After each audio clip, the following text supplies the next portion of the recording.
क्या आप जानते हैं भारत की जमीन पर दफन हैं 5 नबी? क्या आपने कभी सोचा है कि वो धरती जिसे हम हिंदुस्तान कहते हैं, जहां ताजमहल है, गंगा बहती है और रामायण महाभारत की गूंज सुनाई देती है, वहीं जमीन पर अल्लाह के 5 नबी भी आराम फरमा रहे हैं? कौन थे ये नबी? क्या ये वही हैं जिनका जिक्र कुरान शरीफ और हदीसों में आता है? और अगर हाँ, तो इनकी कब्रें भारत की किन किन रहस्यमयी जगहों पर मौजूद हैं? क्या ये कोई ऐतिहासिक गलती है या फिर कोई ऐसा सच है जिसे सदियों से छुपाया गया? इस्लामी इतिहास, लोक रिवायतें और जियारत के किस्से जब भारत की मिट्टी से मिलते हैं तो एक ऐसी तस्वीर उभरती है जो हर मोमिन को हैरानी में डाल देती है। तो आइए इस दिलचस्प सफर पर निकलते हैं, जहां हम जानेंगे उन 5 मशहूर अंबिया अलैहिस्सलाम के बारे में जिनकी कब्रें आज भी भारत में मौजूद हैं, चुपचाप मगर नूरानी।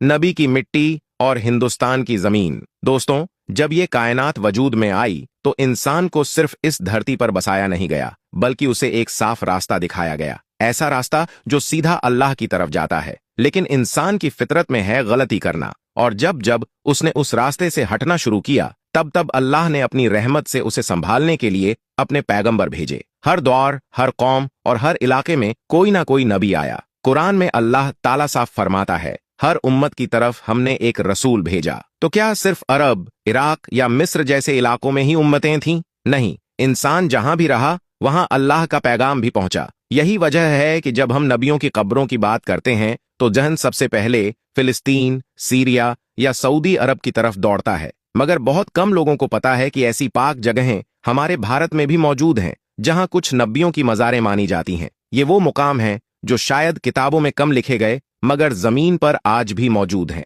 जहां हर साल हजारों लोग फातिहा पढ़ने जाते हैं, दुआ मांगते हैं और कुछ ऐसा महसूस करते हैं जो लफ्जों में बयान नहीं होता। आज हम उन्हीं 5 मुबारक जगहों का तज़किरा करेंगे, जिन्हें सुनकर शायद आपको ताज्जुब हो, लेकिन जब दिल से गौर करेंगे तो यकीन भी आएगा और ईमान भी ताज़ा होगा। तो चलिए एक रूहानी सफर पर निकलते हैं, जहां इतिहास, ईमान और हिंदुस्तान की मिट्टी तीनों मिलकर एक अनकहा हकीकत बयान करती है। नंबर 1, हजरत शीश अलैहिस्सलाम। नबूवत की पहली चिंगारी हजरत शीश अलैहिस्सलाम का नाम उन पाक हस्तियों में शुमार होता है जिन्हें अल्लाह ताला ने आदम अलैहिस्सलाम के बाद इंसानों की रहनुमाई के लिए चुना। ये वही हैं जिन्हें बदले का बेटा कहा गया, क्योंकि हजरत हाबील के शहीद हो जाने के बाद अल्लाह ने हजरत आदम अलैहिस्सलाम को एक और बेटा अता फरमाया। रिवायतों के मुताबिक इंसानों की नस्ल और इल्म दोनों की शुरुआत इन्हीं के जरिए आगे बढ़ी। अब जहां तक उनके आराम गाह का सवाल है, तो तमाम इतिहासकारों और रिवायतों में